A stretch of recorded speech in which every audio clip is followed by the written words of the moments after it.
Assalamualaikum warahmatullahi wabarakatuh. Selamat pagi, siang, dan malam pada dan teman-teman semuanya. Sebelumnya izinkan saya memperkenalkan terlebih dahulu. Nama saya Pramudia Rizky Irianto dengan NPM 21067282244. Izinkan saya mempresentasikan tentang materi tentang High Expectation Circular Economy Engineering. Untuk yang pertama, tidak lupa kita memakai dengan konsep yang pada I sudah berikan, yaitu DI5, atau yang bisa disebut dengan yang pertama itu conscious, dua intention, yang ketiga initial thinking, yang tahapan keempat itu idealization, dan yang kelima itu instruction.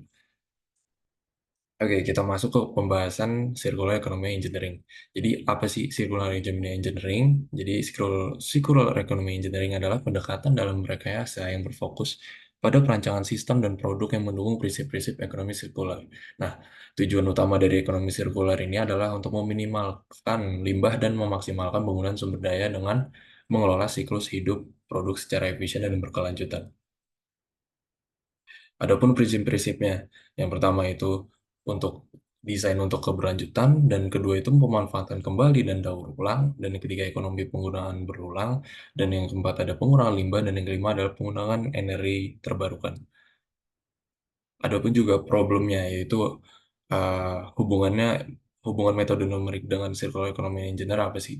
Jadi metode numerik memiliki peran penting dalam mendukung dan mengoptimalkan praktik circular economy engineering ini tersendiri.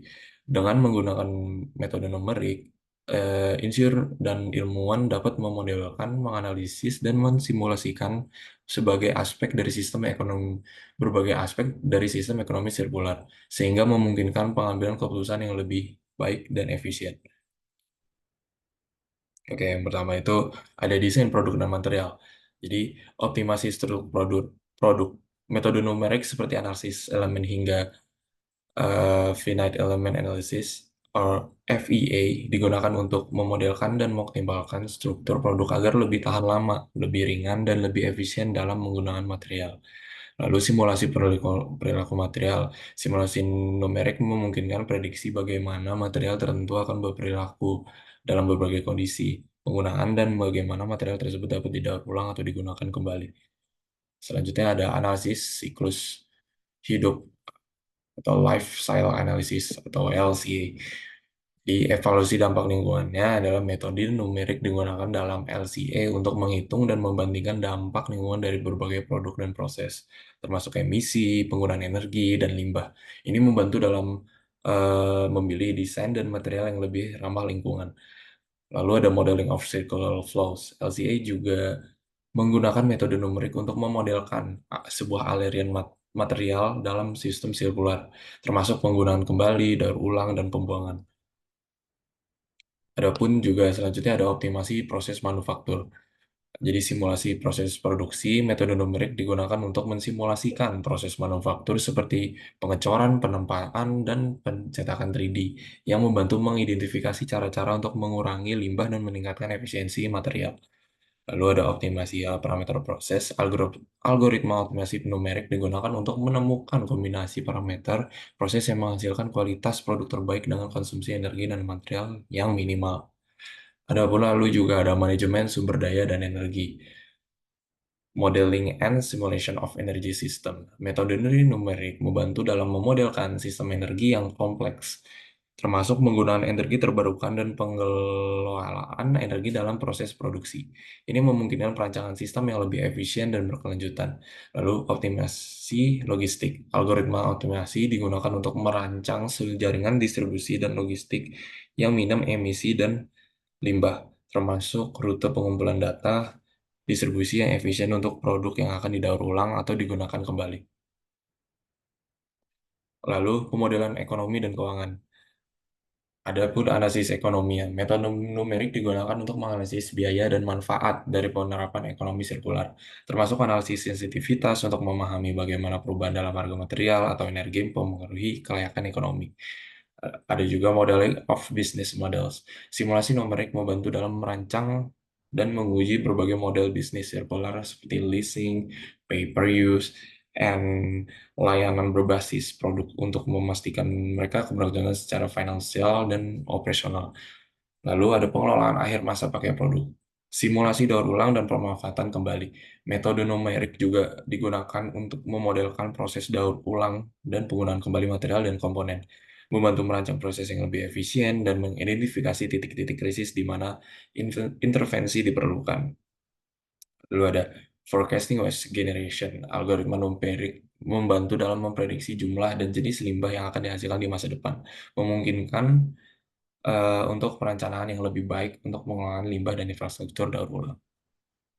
Oke, kita masuk ke dalam kasus-kasus dalam circular economy engineering yang kita kaitkan dengan DE5 atau yang kita sebut dengan conscious thinking atau berpikiran dengan alam sadar yang penuh, untuk berfokus pada penerapan prinsip-prinsip ekonomi sirkular dan kesadaran dulu terhadap dampak sosial, lingkungan, dan ekonomi.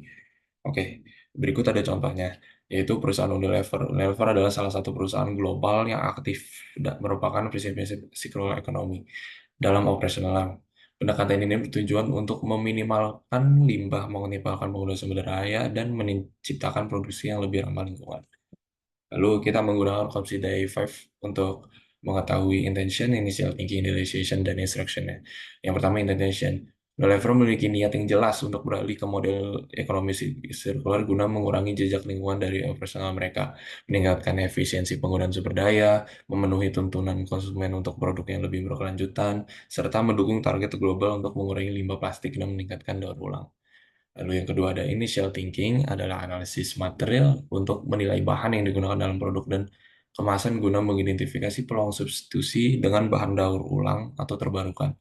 Desain produk yang meminimalkan limbah dan memungkinkan penggunaan kembali atau daur ulang komponen, kolaborasi dengan berbagai pemangku kepentingan termasuk pemerintah, organisasi non-profit, dan industri lain untuk menciptakan sistem daur ulang yang efektif, serta investasi dalam teknologi baru yang dapat mendukung daur ulang dan pengolahan limbah yang lebih efisien. Yang ketiga ada idealization-nya, yaitu Unilever menetapkan tujuan-tujuan ideal seperti menghilangkan plastik sekali pakai dari produk mereka, menggunakan 100% plastik daur ulang, dapat didaur ulang, atau dapat terdaya pada tahun 2025.